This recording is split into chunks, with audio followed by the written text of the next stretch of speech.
Halo sobat, apa kabarmu? Semoga dalam keadaan sehat dan tetap beraktivitas dalam bercocok tanam. Channel ini lama sudah nggak update, jadi kali ini kita ngomongin soal batu alam yang bisa membantu dalam olah tanah sekaligus menambah unsur hara dalam tanah. Salah satunya batu apung, batu yang menurut saya paling mudah didapatkan. Selain manfaatnya sebagai bahan bangunan, batu ini juga sudah dipakai dalam pertanian organik sejak dahulu. Nah, batu apung termasuk jenis batuan vulkanik ringan, terbentuk dari lava yang membeku dengan cepat. Manfaatnya untuk pertanian diantaranya sebagai pupuk organik yang memiliki ragam unsur hara dan bisa memperbaiki kualitas lahan pertanian menjadi lebih baik. Terutama jika lahan pertanian sering lembab dan drainase kurang baik, maka batu ini akan menghindari tanah yang terlalu basah. Tentunya membuat akar sehat yang terhindar dari busuk akar dan jamur. Dalam pertanian hidroponik, batu apung ini mempunyai peran penting karena mampu menyimpan cadangan air. Jadi, di musim kemarau setidaknya masih ada air yang tersimpan di lapisan batu ini. Kandungan batu apung umumnya mencakup beberapa mineral dan unsur kimia, diantaranya silika, kalium, fosfor, magnesium, kalsium, aluminium oksida, besi, sulfur, mangan, tembaga, seng, dan sodium. Agar mineral ini mudah diserap oleh tanaman, maka diperlukan bakteri. Nah, proses ini setidaknya memerlukan waktu paling sedikit 30 hari, tergantung seberapa kecil bubuk batu apung yang disediakan. Kalau secara alami, batu apung disebar pada lahan membutuhkan waktu sangat lama agar siap diserap tanaman. Itu juga tergantung ketersediaan bakteri di sekitar lingkungan. Kalau lahannya miskin bakteri, ya sudah pasti butuh waktu lama. Kalau jumlah batu apung sedikit, kita gunakan metode penambat dengan bakteri untuk mengambil unsur haranya. Apa saja bakteri yang bisa menambat unsur hara yang ada dalam batuan alami? Ada banyak penelitian yang menjelaskan peranan bakteri yang mampu mengekstrak unsur hara dalam batuan alam. Yang pertama, kita butuh bakteri Bacillus dan Pseudomonas. Kedua bakteri ini mempunyai peranan besar dalam menambat unsur fosfat dan kalium. Selain itu, Bacillus juga mampu mengurai silika, magnesium, mangan, dan seng. Kemudian kita juga butuh bakteri Thiobacillus untuk menetralisir bahan berbahaya dan mengurai logam berat seperti besi, tembaga, sulfur. Cukup 3 bakteri ini yang dibutuhkan untuk menambat mineral yang ada dalam batuan alam. Cara membuatnya begini ya, sediakan akar bambu ataupun akar pisang. Kalau tidak punya, bisa menggunakan yang botol kuning, di dalamnya sudah ada bacillus. Kemudian molase atau glukosa secukupnya, ditambah air dan lumpur payau. Mengapa harus lumpur payau? Jadi begini penjelasannya, bakteri Thiobacillus bisa ditemukan pada lumpur payau atau lumpur muara, yaitu pertemuan antara sungai dan laut. Kemudian juga ada pada sedimen laut, kolam penampungan limbah, dan bekas area tambang. Thiobacillus ini banyak digunakan sebagai degradator untuk menangani pencemaran lingkungan. Terkadang bisa hidup pada akar rhizobium yang hidup di sekitar lahan tercemar. Bakteri ini sebenarnya sangat bagus untuk mengatasi tanah yang kurang subur, apalagi tercemar bahan kimia.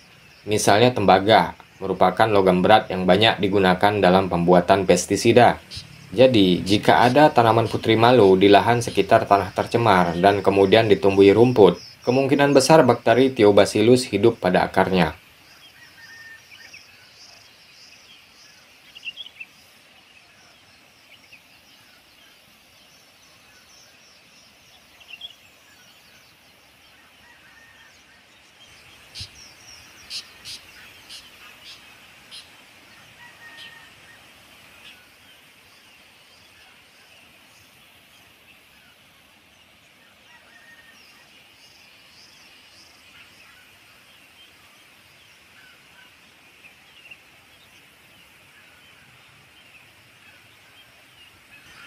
Perlunya bakteri ini di lahan kita untuk menjaga stabilitas tanah tetap terjaga. Penggunaan bahan kimia berbahan logam berat pada tanaman lama-kelamaan residu akan menumpuk pada permukaan tanah yang akan mengurangi kesuburan. Karena pentingnya peranan bakteri Thiobacillus, maka banyak yang sudah mengembangbiakkan, bahkan dijual online untuk mengurai zat beracun, penstabil lingkungan tanah, dan perairan. Kalau sobat nggak mau repot nyari sumber bakterinya, ya tinggal beli aja. Bakteri ini bisa hidup pada akar tanaman, terutama tanaman rizoma. Jadi kalau di lahan ada tanaman kacang-kacangan atau legume seperti lamtoro di batas dan pinggir lahan, mikroorganisme ini akan mencari inang dan hidup di sana. Selagi tanaman itu ada di sana, bakteri akan hidup dan berkembang untuk menjaga tanah tetap stabil dari limbah berbahaya.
Setelah semua bahan disatukan, simpan di tempat yang sejuk dan terhindar dari cahaya selama 30-50 hari.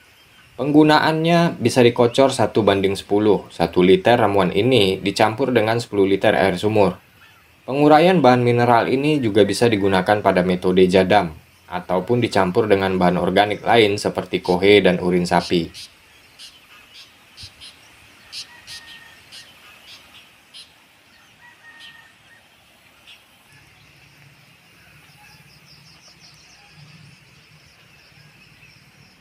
Selain batu apung, kita juga bisa menggunakan batuan alam lain yang baik untuk pertanian, di antaranya batu liusit dan apatit. Dibandingkan dengan batu apung, liusit dan apatit memiliki kadar kalium yang lebih tinggi, termasuk juga batu granit, di mana batu ini memiliki tekstur holokristalin, veneritik, dan berbutir kasar. Karena batu ini keras, tidak semudah menghaluskan batu apung. Kita bisa cari serbuk potongannya di sekitar tukang nisan. Jangan batu nisan yang sudah ada di makam ya, nanti malah penduduknya ikut pindah ke lahanmu. Yang perlu diingat, ketika kita membuat komposisi organik dari batuan alam apapun, tetap diperlukan bakteri penambat mineral dan bakteri pengurai logam berat. Karena kadar setiap batu beragam, tidak ada yang sama di setiap daerah. Terkadang ada yang terlalu tinggi logam beratnya, dan sudah pasti nggak bagus untuk tanamanmu.